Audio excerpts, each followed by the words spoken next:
Student नमस्ते, जय हिंद। सम्राट एजुकेशन पॉइंट में आपका स्वागत है। देखिए बच्चों, हम लोग आज यूपीएनएमएस का मैथ का क्लास स्टार्ट करेंगे। ठीक है, देखिए हम लोग पहले स्टार्ट करेंगे हम लोग मेंसुरेशन से। ठीक, देखिए मेंसुरेशन में पहले हम लोग को क्या पढ़ना है, पहले पढ़ना है त्रिभुज।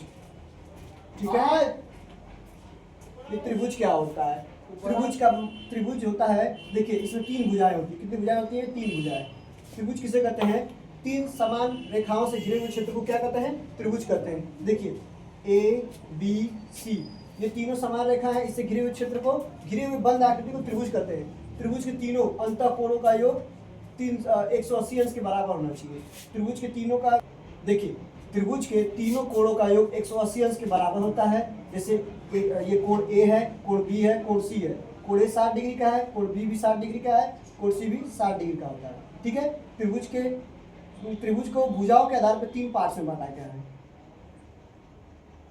देखिए कौन कौन सा होता है भुजा के आधार पर, भुजा के आधार पर। ठीक है, पहला होता है समबाहु त्रिभुज, समबाहु त्रिभुज। और दूसरा होता है विषमबाहु त्रिभुज।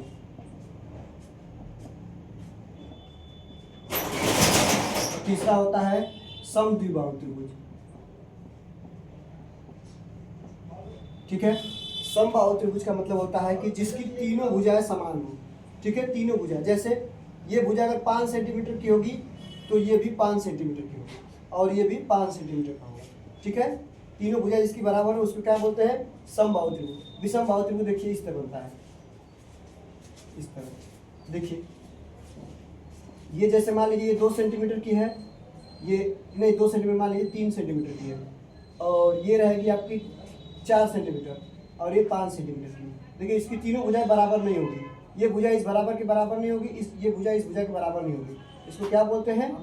समद्विबाहु त्रिभुज, अरे विषमबाहु त्रिभुज। देखिए लिखेंगे यहाँ पर a is not equal to b is not equal to c is not. ठीक है, इसी तरह होता है a is equal to b is equal to c, ये तीनों भुजाएं बराबर होगी, ए बी सी। ठीक है, ये भी होता है यहाँ पर ए बी एंड सी। ठीक, अब इसी तरह होता है समद्विबाहु त्रिभुज, जिसकी दो भुजाएं बराबर हो और एक भुजा बराबर ना हो। देखिए जैसे ये भुजा इस भुजा के बराबर होगी, लेकिन ये भुजा बराबर नहीं होगी। A b c, a is not equal to c, लेकिन a is equal to b and b is equal to a, ये भुजा होती है। ये भुजा के आधार पर हम लोग त्रिभुज के तीन प्रकार पढ़ लिए। समबाहु त्रिभुज जिसकी तीनों भुजाएं बराबर होती हैं, विषमबाहु त्रिभुज जिसकी कोई भुजा बराबर ना हो, और समद्विबाहु त्रिभुज जिसकी दो भुजा बराबर हो, एक भुजा बराबर ना हो। ये होता है हमारा त्रिभुज, किसके? भुजा के आधार पर। त्रिभुज के तीन प्रकार होते हैं, इसके बारे में पढ़ लिए। अब आगे देखेंगे हम लोग कोण के आधार पर त्रिभुज के प्रकार। ठीक है, देखिए कोण के आधार पर त्रिभुज के प्रकार क्या होता है।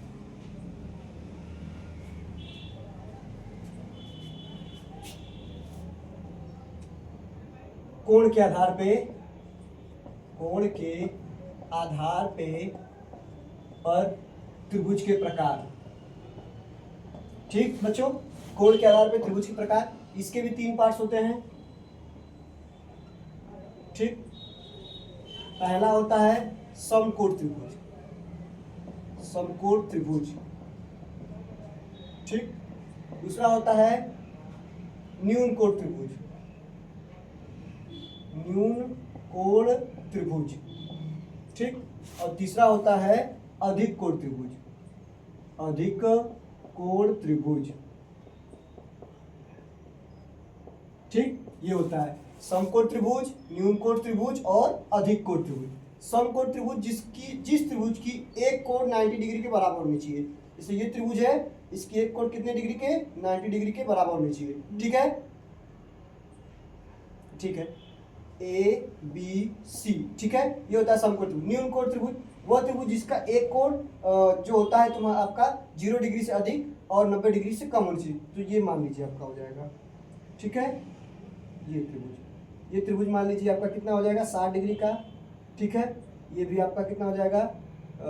60 डिग्री का ये भी हो जाएगा, और ये कितने का हो जाएगा? 50 डिग्री का। नहीं 50, इसको मान लीजिए 65 डिग्री, और इसको मान लीजिए 55 डिग्री का।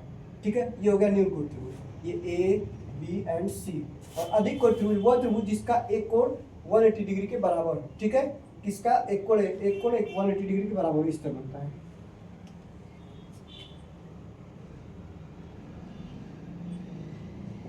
देखिए समकोण त्रिभुज पे हमको फार्मूला इसका होता है, पहला होता है इसको, देखिए इसको बोलते हैं क्या, कर्ण बोलते हैं, क्या बोलते हैं, कर्ण। इसको बोलते हैं लंब बोलते हैं, क्या बोलते हैं, लंब। और इसको क्या बोलते हैं, आधार बोलते हैं, क्या बोलते हैं, आधार, ठीक है। इसी पर पाइथागोरस थ्योरम लगेगा, इसी पर हमारा हीरोन सूत्र लगेगा, इसी पर हमारा इसका वो क्या कहते हैं, इसका क्षेत्रफल लगेगा। तो पहले पढ़ेंगे समकोण त्रिभुज का क्षेत्रफल, समकोण त्रिभुज का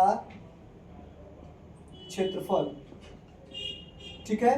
समकोण त्रिभुज का क्षेत्रफल क्या होता है बच्चों, 1/2 इंटू आधार गुणे ऊंचाई, ठीक है, ये होता है। और क्या होता है दूसरा, अब इसके बाद क्या होगा, ये तो मान लीजिए समकोण त्रिभुज का हो गया। अब इसके बाद क्या आएगा, पाइथागोरस प्रमेय, पाइथागोरस प्रमेय। ये होता है आपका कर्ण का स्क्वायर बराबर लंब का स्क्वायर प्लस आधार का स्क्वायर, ठीक है, ये होता है। अब देखिए ये दो फार्मूले हो गए। अभी इसी फार्मूले पे और है इसी का तीसरा फार्मूला, इसका होता है हीरोन सूत्र। तो पहले हम लोग इसका अर्ध परिमाप निकालेंगे।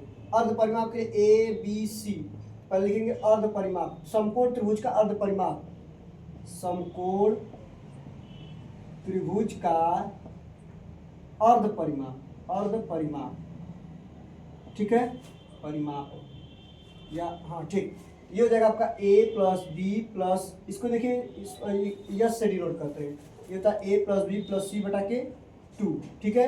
ये होता है क्या, समकोण त्रिभुज का अर्ध परिमाप। अब इसी में आता है हीरोन सूत्र, चौथा हीरोन सूत्र।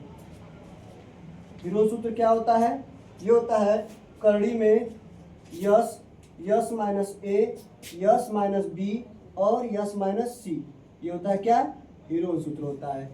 तो हम लोग समकोण त्रिभुज में एक फार्मूला, दो फार्मूला और तीन फार्मूला, चार फार्मूला हम लोग देखें।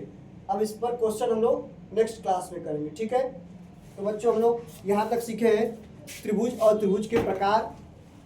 और अगर वीडियो में आपको अगर किसी प्रकार का समस्या होगा, वीडियो पसंद आया होगा तो लाइक और सब्सक्राइब कीजिएगा। थैंक्स।